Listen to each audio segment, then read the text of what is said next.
Welcome to the New Year Nines who have decided to choose dance as an option.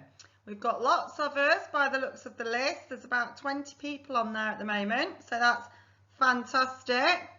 So what I thought I'd do is, in our first lesson together, I'm going to do a little introduction to the course, followed by 10 key facts that I'd like you to learn, ready for next week's lesson. So, I know some of you already know a bit about the layout of the course because I would have spoken to you at options evening, but just to recap it, there are three main areas that you will be assessed in and that you will need to learn for the course. So the first parts are performance and choreography.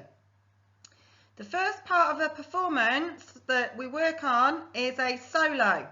So you actually get given two solos, but you don't have to make anything up for those because I will teach you them and they have been set by the exam board. So they are the same two phrases that everybody taking GCSE dance across the country will perform. You will then do a trio or duet. Now at the moment that's a trio that we do at Fernley. So that will be a mixture of me giving you material and you also getting the opportunity to put some of your choreography into it too.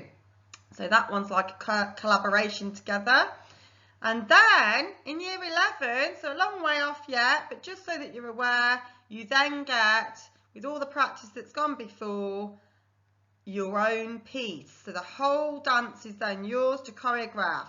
You get given a stimulus from the exam board, so that'd be 5 different things we get given and you choose one of them.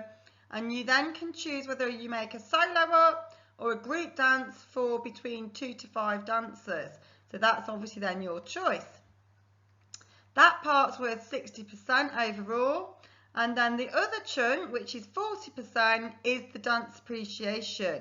So in your lessons, there will obviously be theory lessons. 1 week, you will have 2 practical and 1 theory, and the other week, you'd get 1 of each. So you'll always have a theory lesson in the timetable. So it will test your knowledge and understanding of the choreographic processes and performing skills. You'll criticise and really get deep into the analysis of your own work.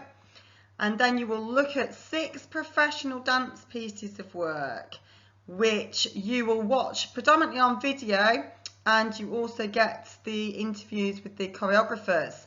So the questions that you'd get asked from it about lighting, staging, set design, props, and it goes on like that.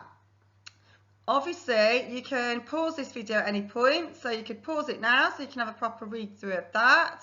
No writing required, guys, here, but obviously feel free to stop it, go back a bit, and take your time going through it. So, okay, so this slide will allow you to click on the 2 solo performances that you will be learning during the course. The first one we start with is called Breathe, which in your presentation it will be the one on the left, and you can just play those and have a look at those in your own time.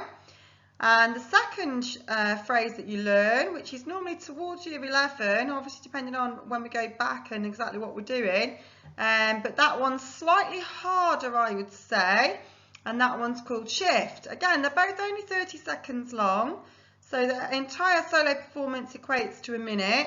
You don't do them back to back, you do one and then you would do the other. Quite often when you do your exam, it'll be on different days.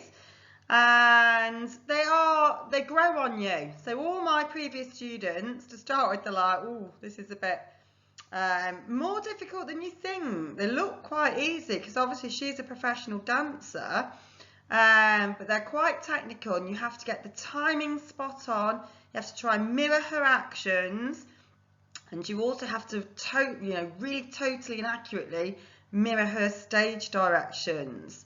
So don't try and learn those because there's loads and loads of technique we'd have to do first, but it's just for you to have a quick look at. Moving on to the next slide, this is another video for you to look at. So, okay, so this slide has got on it the link that you need to view a snippet from the Anthology, which are the 6 professional dance videos that we will be analysing. We do get to also embed the theory by having a go at some of the motifs and some of the actions from these clips.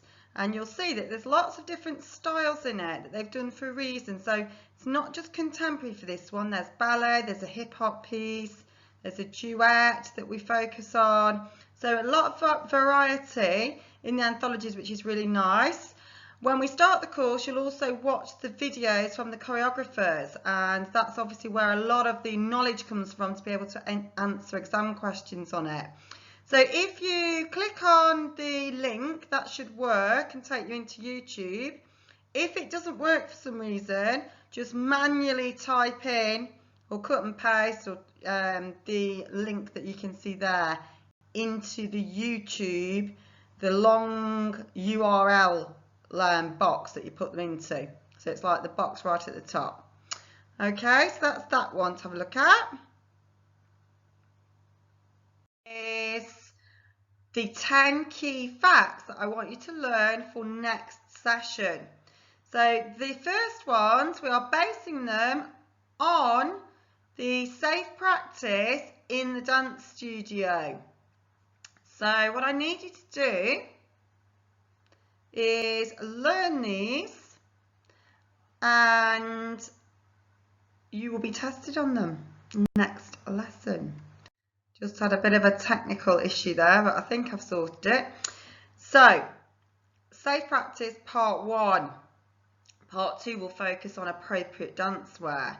And then it moves on to warming up, cooling down and things. But part 1, I want you to know the acronym SAFE Studio. So the S equates to size, the A for airflow, F for fire exits, E for ears, which relates to the music is at a comfortable level for the young person's ears. S is for a sprung dance floor, which is clean, non-slippery and uncluttered. Hopefully your bedrooms are also uncluttered, keeping things tidy during lockdown. T is for temperature. The ideal temperature is between 20 to 21 degrees Celsius. U, dress appropriately. More to follow on that one.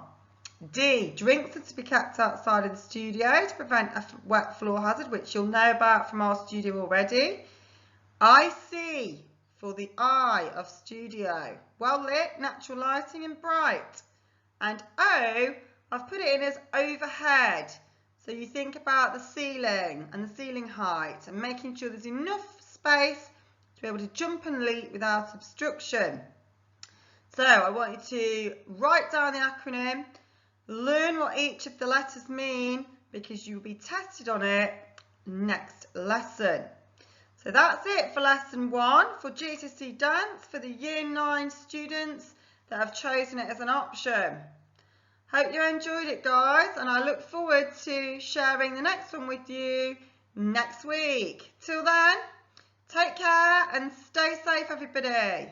Bye.